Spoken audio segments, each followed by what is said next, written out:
Hello my listener, episode 10 में आप लोगों ने सुना कि उन दोनों की मौत के बाद वो घड़ी एक होटल मैनेजर के पास चली जाती है। वो होटल मैनेजर उसी होटल का मैनेजर रहता है जिस होटल में दूसरी मौत हुई रहती है, और वो उस घड़ी को अपने घर ले आता है और थोड़ी देर बाद अपने एक दोस्त जो प्रोडक्ट को बेचने और ख़रीदने का काम करता है उसे 50,000 रुपये में बेच देता है।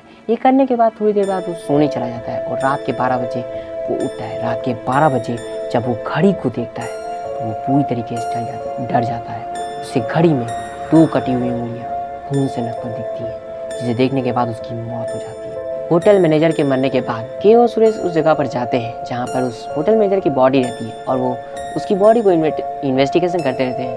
थोड़ी देर बाद वहाँ पर एक आदमी आता है जो उनसे कहता है कि होटल मैनेजर ने उसको वो घड़ी 50,000 रुपये में बेच दी है और वो उस घड़ी को लेने आया और वो उस घड़ी को लेकर चला जाता है।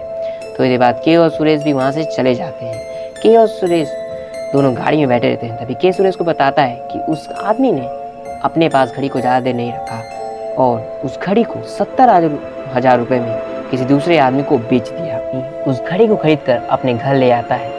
जैसे ही वो घड़ी को दीवार पर लगाता है, वो घड़ी उसकी इमोशन से कनेक्ट हो जाती है। उधर के को पता चल जाता है कि मैनेजर ने जिसको घड़ी बेची थी उसने वो घड़ी किसी और को बेच दी।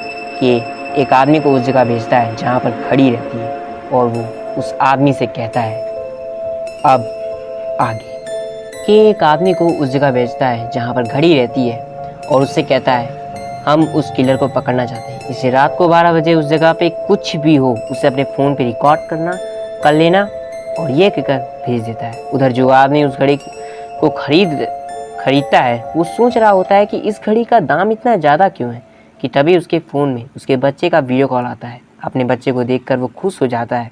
उसे खुश होने के कारण घड़ी भी वैसे ही धुन निकालती। तब उसका बच्चा वीडियो कॉल से कहता है कि पापा ये म्यूज़िक कहाँ बज रहा है, काफ़ी अच्छा है। तब वो आदमी कहता है म्यूज़िक नहीं बेटा, कोई म्यूज़िक नहीं बज रहा। और थोड़ी देर बाद बात करने के बाद वो आदमी अपने बेटे से कहता है पापा को अब कुछ काम है, वो थोड़ी देर बाद बात करेंगे, ठीक है। ये बोल के वो फ़ोन काट देता है और उस समय घड़ी से खुशी की धुन निकल रही होती है। वो आदमी हर जगह खोजता है कि कहीं कोई टीवी या रेडियो तो नहीं चल रहा। वो देखता है कि टीवी रेडियो तो बंद है, तो ये आवाज़ कहाँ से आ रही है। तभी उसे अपने बगल से वही धुन सुनाई दे रही होती है। तो वो अपने बगल में देखता है कि बगल में वही घड़ी रहती है। तब वो आदमी कहता है अच्छा, तो ये आवाज़ इस घड़ी से आ रही थी। और फिर वो कहता है तो ये म्यूज़िक वॉच है, शायद इसलिए इस घड़ी का इतनी ज़्यादा कीमत है। के ने जिस आदमी को भेजा था वो 2 दिन तक 12 बजे उठकर सब कुछ फ़ोन से रिकॉर्ड कर रहा था, पर वो आदमी कभी 12 बजे उठा ही नहीं। तीसरे दिन वो आदमी जिसे के ने उसकी निगरानी के लिए रखा था उसे झपकी आ जाती और वो सो जाता है। उधर जिस आदमी ने घड़ी खरीदी उसको एक फ़ोन आता है। वो उठता है और फ़ोन उठाकर कहता है हेलो। दूसरी तरफ से आवाज़ आती है। दूसरी तरफ उसकी पत्नी रहती है जो उसको कहती है कि रात को वो और उसके बेटा दोनों घूम रहे थे कि तभी उसका बेटा छत के किनारे पे बनी दीवार के पीछे छुप जाता है। वो जैसे ही भागकर मेरे पास मुझे पकड़ने आता है उसका पाँव फिसल जाता है और वो छत से नीचे गिर जाता है। ये सुनकर वो आदमी गुस्से से कहता है क्या ज़रूरत थी रात को खेलने की, अच्छा वो कैसा है अभी। तब उसकी पत्नी कहती है डॉक्टर ने बताया वो सीरियस है। फिर वो आदमी कहता है मैं आ रहा हूँ अभी, और फ़ोन काट कर नीचे जाता है। तभी वो आदमी जो उस घड़ी खरीदने वाले की निगरानी कर रहा होता है शोर शराबे से उठ जाता है और फ़ोन निकालकर खिड़की से रिकॉर्ड करने लगता है। तब ने घड़ी खरीदी है, वो समय देखने के लिए घड़ी को देखता है तो वो पूरी तरीके से डर जाता है। उसे उस घड़ी में 2 कटी हुई उंगलियां खून से लथपथ दिखती हैं। उधर खिड़की से वो आदमी सब कुछ रिकॉर्ड कर रहा होता है कि तभी कोई उस घड़ी खरीदने वाले को गले से उठा लेता है। वो आदमी जो घड़ी खरीदने वाले की निगरानी कर रहा होता है वो उसके पीछे वाली खिड़की से सब रिकॉर्ड कर रहा होता है, इसलिए उसे ये सब उसके सामने दिख रहा होता है। उधर घड़ी खरीदने वाला जहाँ हवा में उड़ रहा होता है उसके सामने एक बड़ा सा काला साया आता है। ये काला साया वो रिकॉर्ड करने वाला भी देख रहा होता है। तभी वो काला साया अपनी लाल आँख से उस आदमी को देखता है। वो रिकॉर्ड करने वाला उसकी लाल आंख देखकर इतना डर जाता है कि वो ज़मीन में गिर जाता है। फ़ोन उसके हाथ से छूट जाता है और लाल आँख देखने के बाद रिकॉर्ड करने वाले को शॉक हार्ट अटैक आता है और वो मर जाता है। अगले दिन जब के और सुरेश वहाँ पहुँचते हैं और उसके घर के अंदर जाते हैं, देखते हैं कि उस घड़ी खरीदने वाले की लाश ऊपर झूमर में कई सारे कांचों से घुसी हुई रहती है और उससे खून की बूंद गिर रही होती है। जैसे ही के और सुरेश आगे बढ़ते हैं, एक हवलदार कहता है, सर नीचे देखे। तभी के नीचे देखता है और कहता है, ओह माय गॉड। नीचे उस घड़ी खरीदने वाले की दोनों आंखें रहती हैं निकली हुई जमीन पर। के पूरी जगह देखता है और उसे ना ही कोई मर्डर वेपन मिलता है और ना ही किसी के आने के निशान। तभी हवलदार कहता है, सर बाहर एक और आदमी की लाश मिली है और ये फ़ोन भी शायद उसी का है। तब के पूछता है, इसी तरह मर्डर हुआ है उसका? तो हवलदार कहता है, नहीं सर। फिर के कहता है, दोनों लाश को फोरेंसिक लैब भिजवाओ। तब सुरेश कहता है, अब क्या के, अब भी हम उस किलर को नहीं पकड़ पाए। तब के कहता है, इस फ़ोन के जरिए हम पता चल जाएगा कि खूनी कौन है, पर ये फ़ोन स्विच ऑफ है। फिर वो कहता है, मैं जा रहा हूँ इस फ़ोन को खोल के पता लगाने, तुम फोरेंसिक लैब जाओ, कुछ पता चले तो बताना। दोपहर के 1 बजे के अपने घर पे रहता है। तभी सुरेश आता है और कहता है, अब ये सब रोक दो, बंद कर दो। अब मैं किसी और को मरने नहीं दूंगा। अब मैं इस घड़ी को किसी और के पास नहीं जाने दूंगा। तब के कहता है, फिर हम किलर को कैसे पकड़ेंगे? तो घड़ी को अपने पास रखो। तुम्हें पता है कि 12 बजे लोग मर जाएंगे। मैं नहीं चाहता कि अब कोई मासूम लोग मरे। पता है कि जिस किसी के पास भी घड़ी जाएगी वो 12 बजे मर जाएगा। तूने जितने भी आदमी रखे वो सब मर गए। तू घड़ी अपने पास रख, जैसे वो आएगा हम उसे पकड़ लेंगे। तूने सोचा कि जिस भी जगह घड़ी जाएगी उस जगह तू अपने आदमी भेजेगा जो तुझे बताएंगे, पर तेरे सारे आदमी मर गए। जो बचे उनकी किस्मत अच्छी थी। अब तू इस घड़ी को अपने पास रख और केस को सॉल्व कर फेमस डिटेक्टिव के, नहीं तो हट जाए इस केस से, क्योंकि तेरे इस घड़ी के जगह जानकर वो आदमी लगाने से ही लोग मरे हैं। या तो इस घड़ी को खुद रख के किलर को ढूंढ, वरना हट जा केस से। तब के कहता है, मैं इसे खुद करूँगा, घड़ी को अपने पास रखूँगा, तुम उस घड़ी को लेकर आओ। के फिर उस फ़ोन को खोलता है और उस फ़ोन के पासवर्ड को तोड़ता है और वो रिकॉर्ड वीडियो देखता है और देखने के बाद कहता है, कुछ समझ नहीं आ रहा है। इस वीडियो में वो लाल रोशनी दिखने के बाद वीडियो बंद हो गया और खिड़की के कारण पता भी नहीं चल रहा। थोड़ी देर बाद सुरेश घड़ी लेकर आता है। इस घड़ी को टेबल में रखता है और के से कहता है, फ़ोन से मिला कोई सबूत? तब के कहता है, कुछ समझ नहीं आ रहा है। पहले उसको किसी ने उसे गले से उठाया, पर जिसने उठाया वो दिख ही नहीं रहा। फिर कहीं से लाल रोशनी दिखती है कि तभी रिकॉर्डिंग बंद। ले तू खुद देख ले।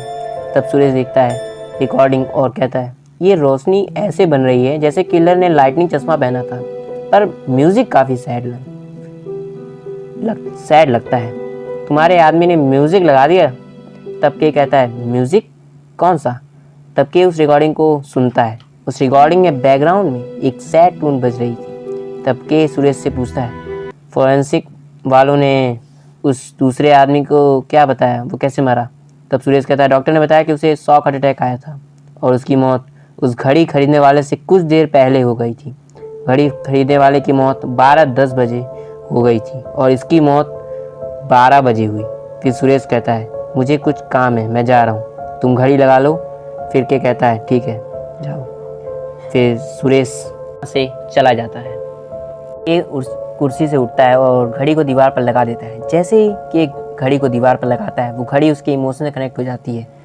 उसको दीवार पर लगाने के बाद के अपनी टेबल पर जाता है और कुर्सी पर बैठ सिगरेट पीने लगता है और उसको नींद आ जाती है और सिगरेट उसके हाथ से गिर जाती है। थोड़ी देर बाद के का फ़ोन बजता है और वो उठता है और फ़ोन को उठाता है।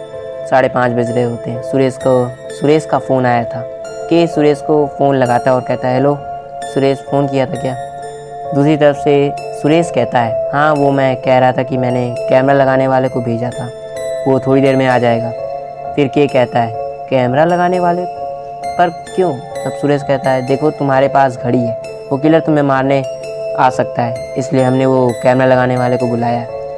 फिर मजाक में के कहता है, अपनी गर्लफ्रेंड से मिलने गया हो? फिर सुरेश कहता है, क्या यार अभी भी सिंगल हूँ, उस मर्डर स्पॉट में गया था कुछ चेक करने। और फिर दोनों हंसने लगते खुश रहने के कारण घड़ी भी खुशी की धुन निकालती है। तभी सुरेश हंसते हुए कहता है, अच्छा ये बता, ये म्यूजिक की आवाज़ कहाँ से आ रही है? काफ़ी अच्छी धुन है। तब के कहता है, कौन सी धुन? अच्छा ठीक है, मैं रखता हूँ। फ़ोन रखने के बाद सब जगह ढूंढता है कि ये धुन कहाँ से आ रही है। सब जगह देखने के बाद ये कहता है, कोई स्पीकर भी नहीं चल रहा है, ना टीवी चल रही है, तो ये आवाज़ कहाँ से आ रही है? तब उसको लगता है कि वो आवाज़ उसके पास से ही आ रही है। वो आवाज़ उसके का पीछा करता है और करते हुए घड़ी के पास पहुंचता है। तब के कहता है, तो ये घड़ी धुन निकालती है। फिर के जाकर अपनी कुर्सी पर बैठ जाता है और थोड़ी देर बाद के कहता है, अब धुन क्यों नहीं आ रही है? और इस बात को जाने देते हैं और पेपर पढ़ने लगता है। तभी एक खबर पढ़ने के बाद के हंसने लगता है कि तभी घड़ी फिर से वही धुन निकालती है। फिर के मन में सोचता है कि अभी थोड़ी देर पहले इसे धुन नहीं निकाली थी और बंद हो गई, पर अभी फिर से ये बजने लगी। थोड़ी देर बाद बजने के बाद घड़ी फिर बंद हो जाती है। तब के कहता है, ये घड़ी धुन निकालती है पर हर बार नहीं, पर कब कब निकालती है? फिर के घड़ी को पूरी तरीके से देखता है। घड़ी में उसे कोई ऐसी चीज़ नहीं दिख रही होती जिसे धुन निकल रही हो। फिर के सोचता है कि जब धुन बजी उससे पहले वो क्या कर रहा था। उसे याद आता है कि जब घड़ी से धुन निकली वो पेपर पढ़ रहा था, पर घड़ी इस बार कोई धुन नहीं निकाल रही है। फिर वो सोचता है उसने एक खबर पढ़ी थी जिससे उसे हंसी आई, तब धुन निकली। जैसे ही हंसने का नाटक करता है, उस घड़ी से दोबारा वही धुन निकलती है। तब के कहता है, अच्छा तो ये घड़ी जिस जगह होती है उस जगह में मौजूद आदमी की तरह की धुन निकालती है। थोड़ी देर बाद कैमरा लगाने वाला वहाँ आ जाता है और के घर में कैमरा लगाने चला जाता है। तो हेलो माय लिस्टर, एपिसोड 11 यहीं तक। जल्द ही इसके आगे का एपिसोड भी आएगा। और वैसे भी ये द क्रीपी क्लॉक जल्द ही ख़त्म होने वाली है। मतलब इसका आखिरी एपिसोड जल्द ही आने वाला है। तो यार चैनल को सब्सक्राइब कर लो, और तुम लोगों ने मेरे चैनल को सब्सक्राइब किया उसके लिए तहे दिल से थैंक यू। और ऐसे ही सब्सक्राइब करते रहो। जल्दी से चैनल पर 100 सब्सक्राइबर कर दो यार, इतने भी ज़्यादा नहीं है, तुम कर सकते हो, आई ट्रस्ट यू। तो जल्दी से चैनल पे 100 सब्सक्राइब कर लो और मिलते हैं अगले एपिसोड में। तो बाय बाय।